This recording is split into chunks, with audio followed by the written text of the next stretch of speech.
ജോയ്സ് മേർ മിനിസ്ട്രീസിന്റെ സുഹൃത്തുക്കളും പാർട്ട്നേഴ്സുമാണ് ഈ പ്രോഗ്രാമിന്റെ ചിലവുകൾ വഹിക്കുന്നത്.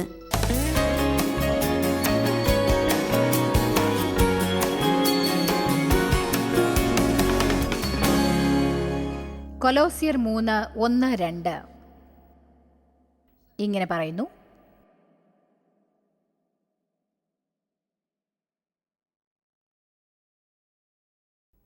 അത്ഭുതകരമായ ഒന്ന്,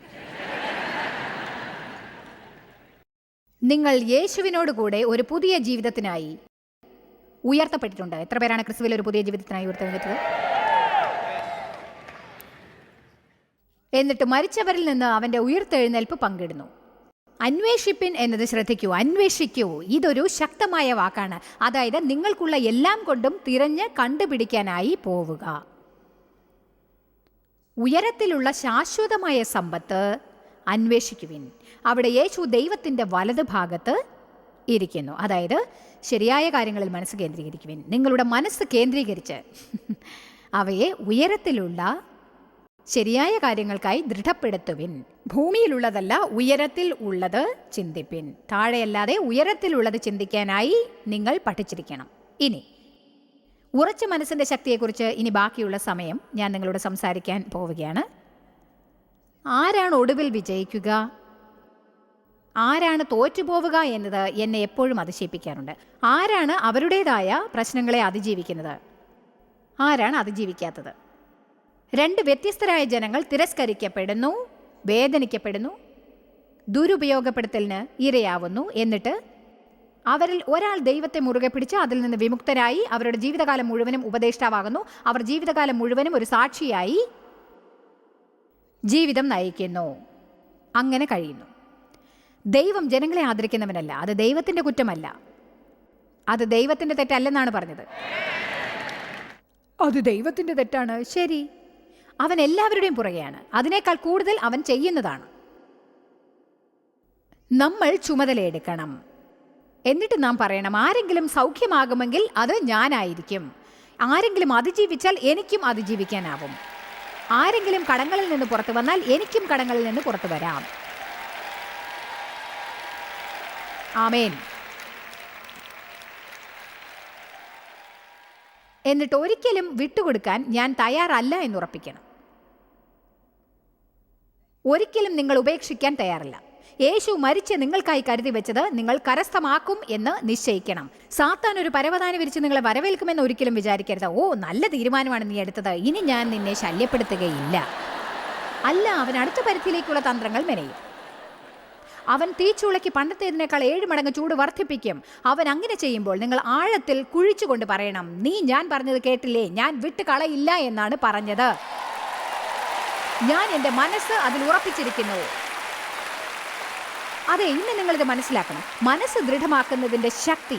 നിങ്ങൾ മനസ്സിൽ അലസത കാട്ടരുത്. എനിക്കിത് വയ്യ, ഇത് കഠിനമാണ്, ഇതൊട്ടും തന്നെ ശരിയല്ല, ഇത് സാത്താനാണ്, എന്നെ സഹായിക്കാൻ ആരുമില്ല, എന്നെ ആരും സ്നേഹിക്കുന്നതേയില്ല.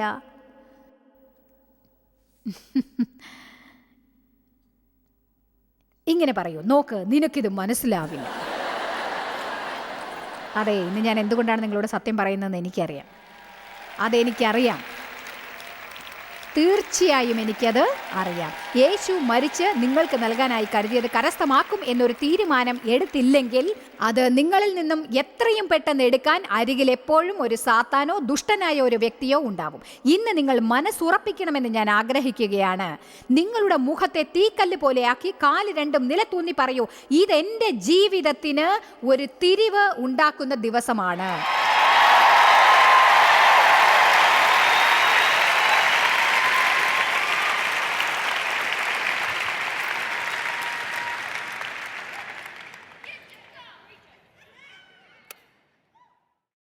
ഞാൻ പരിശുദ്ധാത്മാവിൽ ഭ്രാന്തനാവാൻ ആഗ്രഹിക്കുന്നു. നിങ്ങൾക്ക് വിശുദ്ധമായ കോപമുണ്ടാവണം. എന്നിട്ട് പറയൂ, സാത്താനെ, നീ കുറെ കാലമായി എന്നെ മോഷിക്കുന്നു, ഇനി ഞാൻ എൻ്റെ ഭാഗം ചെയ്യും. എന്നിട്ട് ഞാൻ പിന്മാറാൻ പോകുന്നില്ല. യേശു എനിക്ക് വേണ്ടി മരിച്ചു കരുതിയത് ഞാൻ കരസ്ഥമാക്കും.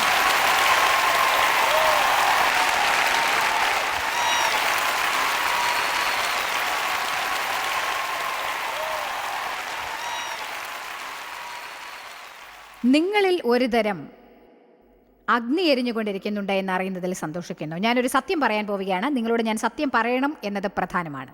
നിങ്ങൾ വീട്ടിൽ ചെല്ലുമ്പോൾ ഡെലീരിയസ് നിങ്ങളോടൊത്തുണ്ടാവില്ല.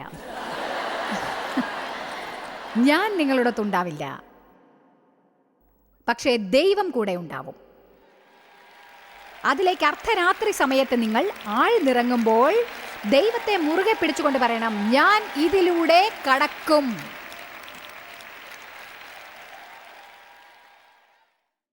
ബമ്പർ സ്റ്റിക്കർ ഒട്ടിച്ചിരിക്കുന്ന മറ്റൊരാളുടെ കണക്ക് നോക്കരുത്. അയാൾക്ക് ജീവിതം ജീവിക്കാൻ ഏറെയില്ല.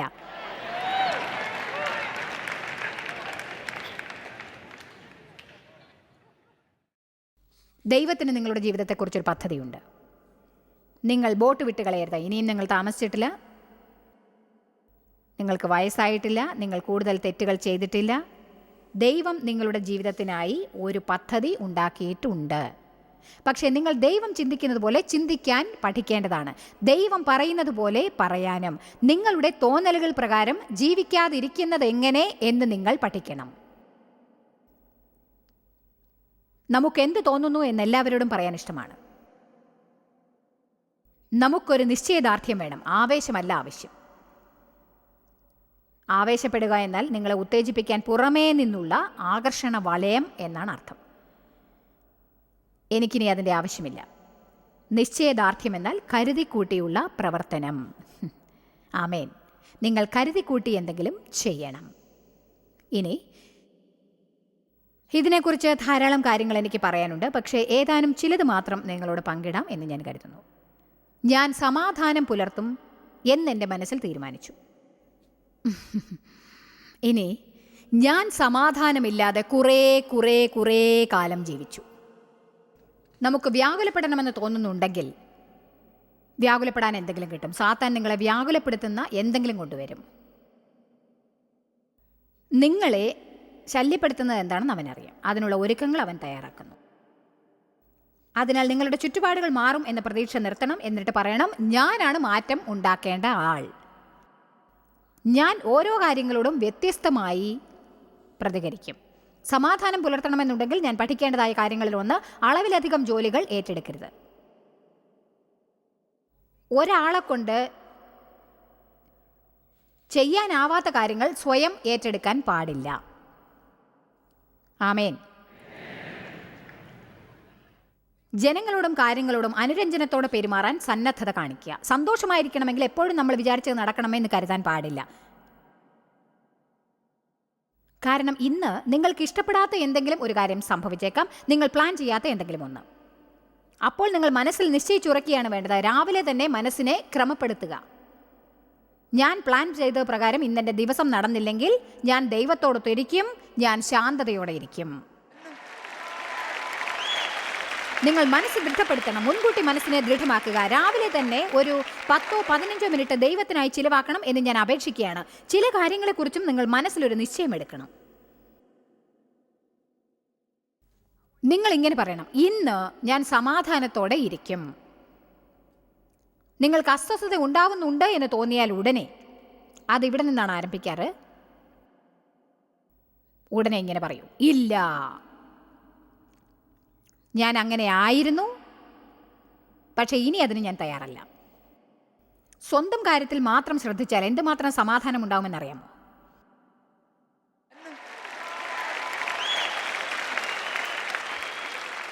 എൻ്റെ ജീവിതത്തിൽ പലപ്പോഴും എനിക്ക് ഒരു പങ്കുമില്ലാത്ത കാര്യങ്ങളെക്കുറിച്ച് അസ്വസ്ഥയായിട്ടുണ്ട് എന്നത് അത്ഭുതകരമാണ്. മാറി നിൽക്കാൻ കഴിയുമായിരുന്ന ചിലതിൽ ഞാൻ തലയിടുകയുണ്ടായി. അതെ, ആരെങ്കിലും ഒരു നല്ല ആമേൻ പറയാമോ എനിക്ക്?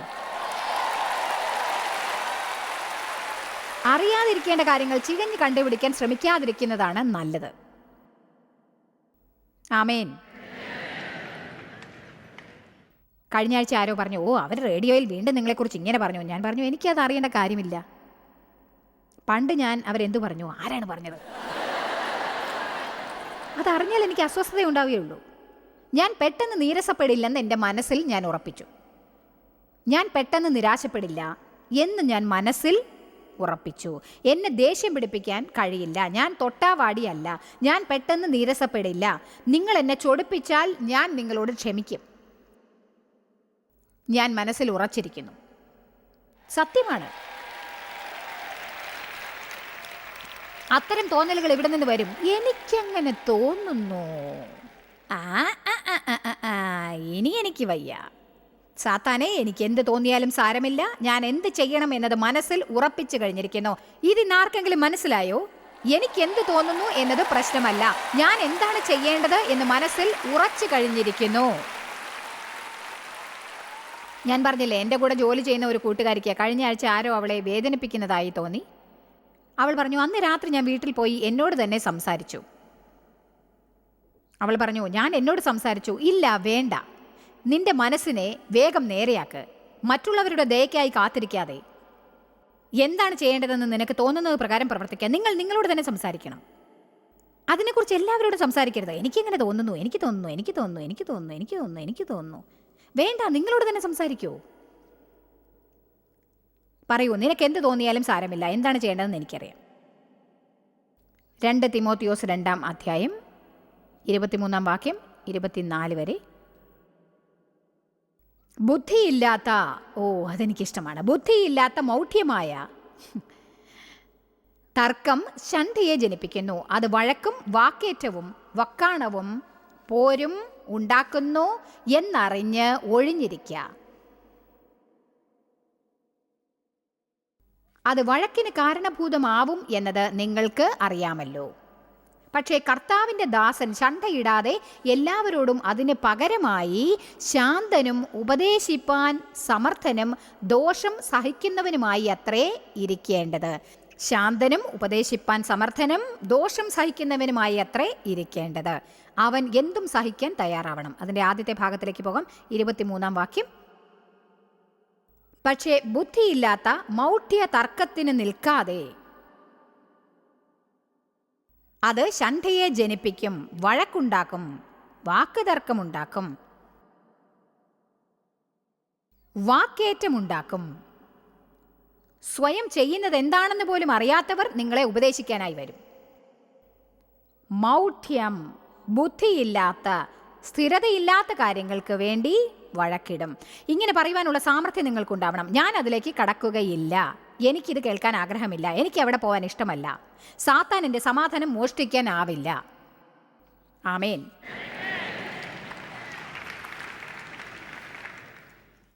നിങ്ങൾ മനസ്സ് ദൃഢപ്പെടുത്തേണ്ട മറ്റൊരു കാര്യം, ദൈവത്തിന് മാത്രം അറിയാവുന്ന, അവൻ എന്നോട് പറയാൻ ഇഷ്ടമല്ലാത്ത കാര്യങ്ങൾ കണ്ടുപിടിക്കാൻ ഞാൻ ഒരുക്കമല്ല. എന്തുകൊണ്ട് ദൈവമേ, എന്തുകൊണ്ട് എന്ന് ദൈവമേ, എന്തുകൊണ്ട് ദൈവമേ, എന്തുകൊണ്ടാണ് എനിക്കിങ്ങനെ തോന്നുന്നത്? ഞാൻ എന്തുകൊണ്ടാണ് ഇങ്ങനെ പെരുമാറുന്നത്? എന്തുകൊണ്ടാണ് ദേവി ഇങ്ങനെ പെരുമാറുന്നത്? 4 മക്കളുണ്ടായിട്ടും എന്താണ് ഇങ്ങനെ വ്യത്യസ്തമായി പെരുമാറുന്നത്? ഞാൻ എന്ത് തെറ്റാണ് ചെയ്തത്? എന്താണ് ജനങ്ങൾ എന്നോട് നന്നായി സംസാരിക്കാത്തത്? എന്തുകൊണ്ടാണത് പ്രവർത്തിക്കാഞ്ഞത്? ഞാൻ കരുതി അത് ദൈവമാണെന്ന്. എന്നാണ് അങ്ങ് കടന്നു വരാൻ പോകുന്നത്? എന്തുകൊണ്ട്, എപ്പോൾ, എന്തുകൊണ്ട്, എപ്പോൾ, എന്തുകൊണ്ട്, എപ്പോൾ, എപ്പോൾ?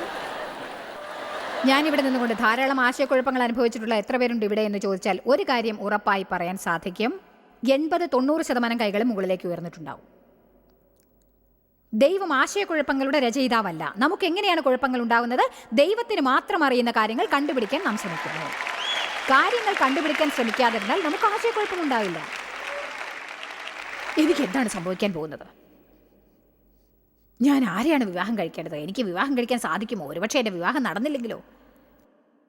എനിക്ക് വയസ്സായാൽ എന്ത് സംഭവിക്കും?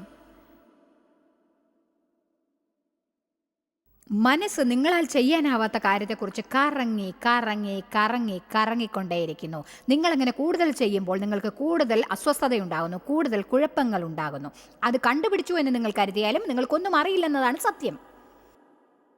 കാരണം നിങ്ങൾ കണ്ടുപിടിച്ചു എന്ന് കരുതുന്ന കാര്യം എന്തായാലും ഒടുവിൽ അത് വേറൊരു വിധത്തിൽ പര്യവസാനിക്കും.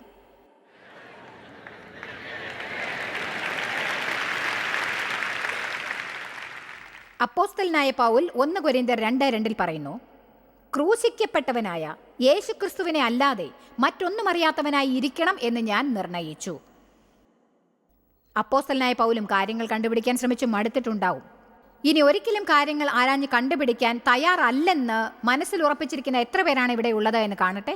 നിങ്ങൾ പ്രാർത്ഥിക്കണം. ദൈവത്തോടൊത്ത് നിങ്ങൾ അമാനുഷികമായ അറിവിനായി ചോദിച്ച് അവൻ അത് നിങ്ങൾക്ക് നൽകണം എന്ന് തോന്നുമ്പോൾ തരുന്നത് വരെ കാത്തിരിക്കണം.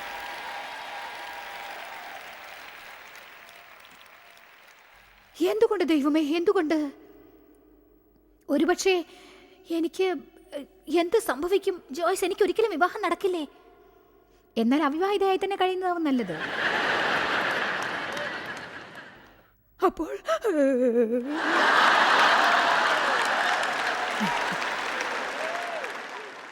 വിവാഹം കഴിക്കാത്തവർക്ക് ദുഃഖമില്ല, വിവാഹിതർക്ക് ഭ്രാന്ത് പിടിക്കുന്നു.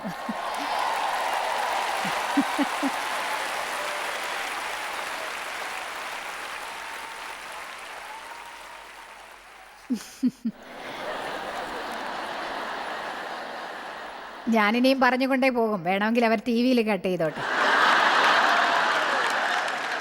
അവിവാഹിതർക്ക് സെക്സിനോട് താല്പര്യമുണ്ടാവും, വിവാഹിതർക്ക് താല്പര്യമില്ല.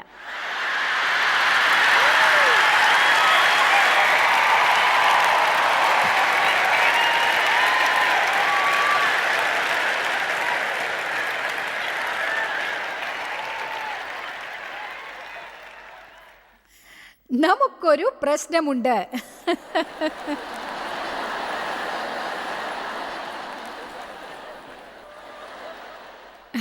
ഞാൻ കരുതിയതിനേക്കാൾ ഇത് കൊള്ളാമല്ലേ?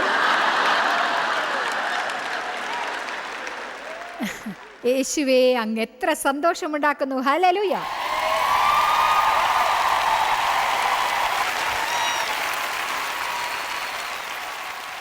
ഞാൻ മനസ്സിൽ ഉറച്ചിരിക്കുന്നു,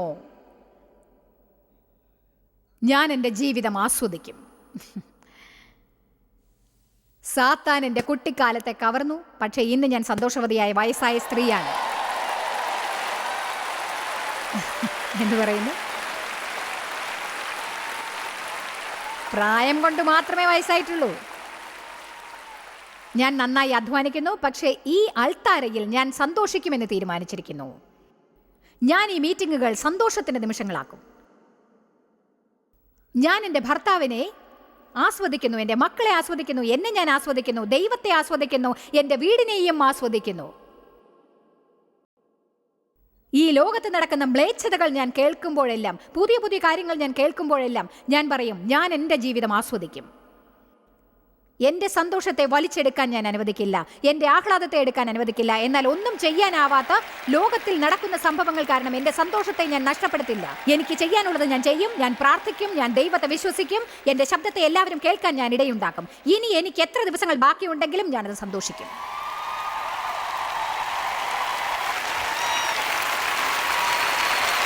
അതെ,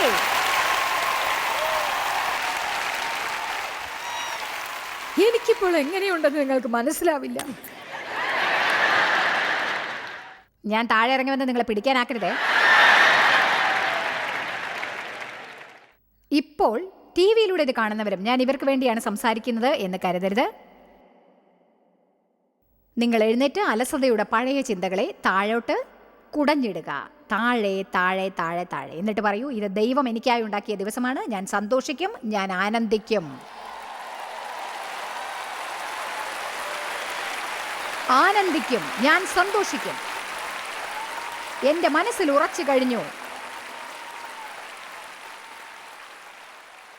യോഹന്നാൻ 10:10 കള്ളൻ മോഷ്ടിക്കാനും വധിക്കാനും നശിപ്പിക്കാനും വരുന്നു. യേശു പറഞ്ഞു, ഞാൻ വന്നിരിക്കുന്നത് നിങ്ങളുടെ ജീവിതം സന്തോഷപ്രദമാക്കാനും അത് നിറഞ്ഞ കവിയോളം സമൃദ്ധിയായി നിങ്ങൾക്ക് നൽകാനും വേണ്ടി ആകുന്നു.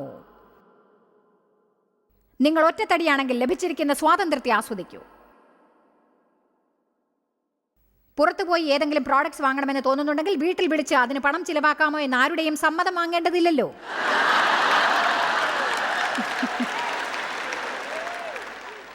അതെ, നിങ്ങൾക്ക് തോന്നുന്നത് പ്രവർത്തിക്കാം.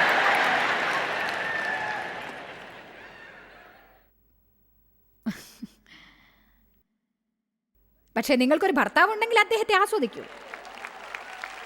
മരണം വരെ അദ്ദേഹത്തെ ശല്യപ്പെടുത്തല്ലേ. അദ്ദേഹത്തിന്റെ തെറ്റുകൾ കണ്ടുപിടിച്ച് കുത്തിക്കൊണ്ടിരിക്കാൻ പാടില്ല. വേദപുസ്തകം പറയുന്നു, ഒരു ഭാര്യ ഭർത്താവിനെ ആസ്വദിക്കണം എന്ന്. അതെല്ലാവർക്കും സ്വീകാര്യമല്ലേ? ഞാൻ വെടിവെച്ചതുപോലെ നോക്കുന്നത് എന്താ?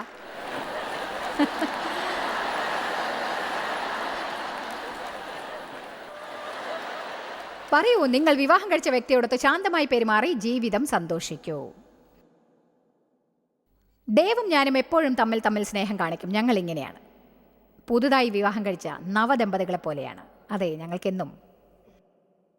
ഒടുവിൽ ഞാൻ ഒന്ന് കണ്ടുപിടിച്ചു. ഞങ്ങൾ വിവാഹിതരായിട്ട് 42 വർഷങ്ങളായി. കഴിഞ്ഞ 5 വർഷം വരെ ഞാനിത് മനസ്സിലാക്കിയിട്ടില്ലായിരുന്നു. അദ്ദേഹം ഒട്ടും മാറിയിട്ടില്ല. ഇപ്പോഴെനിക്കറിയാം, ഞാൻ പഠിക്കുന്നതിൽ പതുക്കെയാണ്. പക്ഷേ ഇപ്പോൾ മനസ്സിലായി, ഞാൻ സമർപ്പിക്കപ്പെട്ടിരിക്കുന്നു.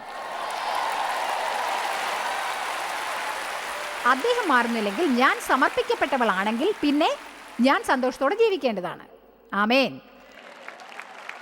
ഞങ്ങൾ വളരെ നല്ല ബന്ധം പുലർത്തിക്കൊണ്ടിരിക്കുന്നു, തീരുമാനങ്ങളും എടുത്തിരിക്കുന്നു. എന്ന് പറഞ്ഞാൽ ഞങ്ങൾ ഒരുമിച്ച് കാര്യങ്ങൾ നടത്തി വരുന്നു. ചില കാര്യങ്ങൾ ഞാൻ ഒറ്റയ്ക്ക് ചെയ്യും, ചില കാര്യങ്ങൾ അദ്ദേഹം തനിച്ച് ചെയ്യും. ചില രാത്രികളിൽ അദ്ദേഹം വീട്ടിലെത്തിയാൽ ഞാൻ പറയും, നോക്കൂ ദേവ്, വേറെ എവിടെയെങ്കിലും പോയിരിക്കാം.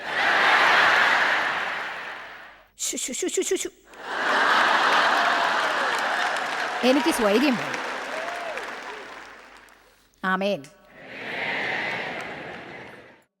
നിങ്ങൾക്ക് ഭാര്യയുണ്ടെങ്കിൽ അവളോട് നന്നായി പെരുമാറും. അവളോട് വിലമതിപ്പോടെ പെരുമാറൂ. അവൾ വിലമതിപ്പുള്ളവളാണെന്ന് കരുതൂ. എൻ്റെ ഭർത്താവ് എന്നെ സ്നേഹിക്കുന്നുണ്ടെന്ന് ദിവസവും പറയാറുണ്ട്. ദിവസവും പറയും. എന്നെ കാണാൻ ഭംഗിയുണ്ടെന്ന് എപ്പോഴും പറയാറുണ്ട്. ഒരിക്കൽ പോലും എൻ്റെ സന്ദേശം നന്നായിരുന്നു എന്ന് ഡേവ് പറയുന്നതിന് മുൻപ് ഞാൻ പ്ലാറ്റ്ഫോമിൽ നിന്ന് താഴെ കാലടി എടുത്തു വെച്ചിട്ടേയില്ല. അതെ, നിങ്ങൾ വിവാഹം കഴിച്ചവരെ പ്രോത്സാഹിപ്പിക്കുക.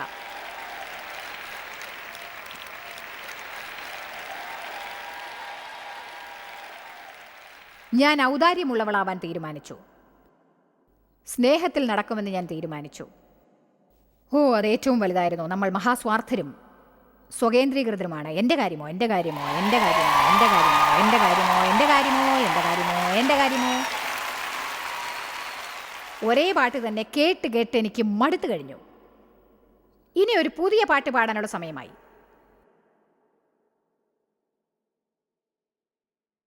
ഞാൻ സ്നേഹത്തിൽ നടക്കുമെന്ന് എൻ്റെ മനസ്സിൽ ഉറച്ചിട്ടുണ്ട്. എന്നോട് ജനങ്ങൾ പെരുമാറണമെന്ന് എനിക്ക് തോന്നുന്ന പോലെ ഞാൻ അവരോട് പെരുമാറും. ഞാൻ ജനങ്ങൾക്ക് വിലമതിപ്പ് നൽകും. സ്നേഹം ജനങ്ങളോട് എങ്ങനെ പെരുമാറണം എന്നതാണ്, അല്ലാതെ ജനങ്ങളോട് എങ്ങനെ പെരുമാറണം എന്നതിന് ചില വചനങ്ങൾ ഉദ്ധരിക്കുകയല്ല. അത് ക്രൂരത കാണിക്കരുത്, ക്രുദ്ധരാവരുത്, കോപിഷ്ഠരായ ക്രിസ്ത്യാനികളാവരുത്. ആമേൻ. പ്രോഡക്ട്സ് വിൽക്കുന്ന ടേബിളിൻ്റെ അരികിൽ ചെന്ന് സ്നേഹത്തെക്കുറിച്ചുള്ള അവസാനത്തെ CD വാങ്ങാൻ ആരെയും വേദനിപ്പിക്കരുത്.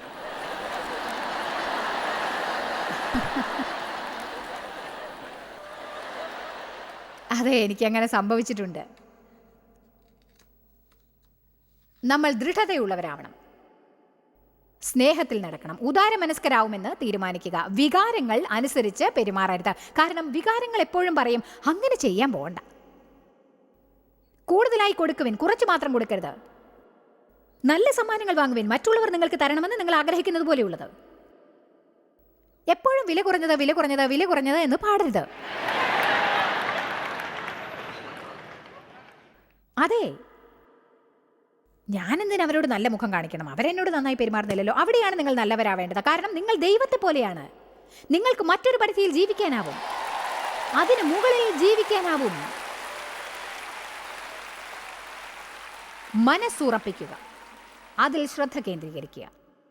നിങ്ങളിൽ ചിലർ വീട് വൃത്തിയാക്കും എന്ന് മനസ്സിൽ തീരുമാനിക്കേണ്ടതാണ്. വേറെ ചിലർ പണത്തിൻ്റെ കാര്യത്തിൽ ഒരു ചിട്ടയുണ്ടാക്കുമെന്ന് തീരുമാനിക്കണം. ചിലർ നിങ്ങൾ വിവാഹം കഴിച്ചിട്ടുള്ള ജീവിത പങ്കാളിയോട് നന്നായി പെരുമാറുമെന്ന് മനസ്സിൽ തീരുമാനിക്കേണ്ടതാണ്.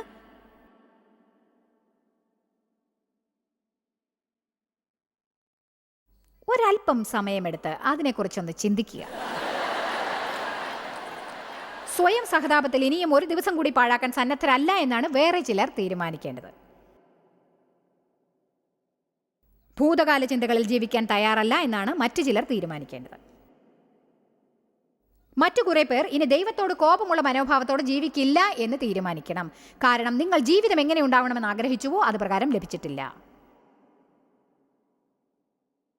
മനസ്സ് ദൃഢമാക്കുക. ദൈവം നിങ്ങൾക്ക് വെച്ചിരിക്കുന്നത് എന്താണെങ്കിലും അതിൽ നിന്ന് ഒരിക്കലും മാറാതിരിക്കാൻ പ്രത്യേകം ശ്രദ്ധിക്കുക. ദൈവം ചിന്തിക്കുന്നത് പോലെ നിങ്ങൾ ചിന്തിക്കാൻ പഠിക്കണം എന്ന് ഞാൻ ആഗ്രഹിക്കുന്നു. ദൈവം പറയുന്നത് പോലെ പറയാനും, അപ്പോൾ ദൈവം നിങ്ങൾക്ക് ലഭിക്കണമെന്ന് ആഗ്രഹിക്കുന്നത് നേടാൻ സാധിക്കും. ആമേൻ. ശരി, എല്ലാവരും എഴുന്നേറ്റ് നിൽക്കൂ. ഹല്ലേലൂയ. റോമർ 12:2 പറയുന്നു, ഈ ലോകത്തിന് അനുരൂപരാവാതെ രൂപാന്തരപ്പെടവൻ, അതായത് മുഴുവനായി മാറണം എന്നർത്ഥം. നിങ്ങൾ മനസ്സ് പുതുപ്പിച്ച് മാറണം. എന്തൊരു മനോഹരമായ വചനം. ജോയ്സ് മേയറുടെ ശുശ്രൂഷാ കേന്ദ്രത്തിൽ നിങ്ങൾ അറിഞ്ഞതിനേക്കാൾ നിങ്ങൾ ഞങ്ങൾക്ക് വളരെ പ്രിയപ്പെട്ടവരാണ്. ലോകം മുഴുവൻ ഈ ശുശ്രൂഷാ കേന്ദ്രത്തെ നടത്താൻ സഹായിച്ചതിൽ എല്ലാവർക്കും വളരെ നന്ദി. നമ്മൾ ഒരുമിച്ച് വിശക്കുന്നവർക്ക് ആഹാരം കൊടുക്കുന്നു, പാവപ്പെട്ടവർക്ക് വസ്ത്രങ്ങൾ കൊടുക്കുന്നു, എല്ലാ ദേശത്തേക്കും സന്ദേശങ്ങൾ അറിയിക്കുന്നു. ഞങ്ങൾ നിങ്ങളോട് അപേക്ഷിക്കുകയാണ്, ഞങ്ങളോട് ബന്ധപ്പെടുക. joycemeyer.org. നിങ്ങളുടെ പ്രാർത്ഥനകളും അപേക്ഷകളും പകർന്നുകൊള്ളാൻ, അതിനെപ്പറ്റി കൂടുതൽ അറിയുവാൻ, ജോയ്സിന്റെ പൊതുയോഗ വിവരപ്പട്ടിക ലോകം മുഴുവൻ ക്രിസ്തുവിന്റെ സ്നേഹം പകരാൻ ഞങ്ങളോട് പങ്കുചേരുക. ജോയ്സ് മേയർ മിനിസ്ട്രീസിന്റെ സുഹൃത്തുക്കളും പാർട്ട്നേഴ്സുമാണ് ഈ പ്രോഗ്രാമിന്റെ ചിലവുകൾ വഹിക്കുന്നത്.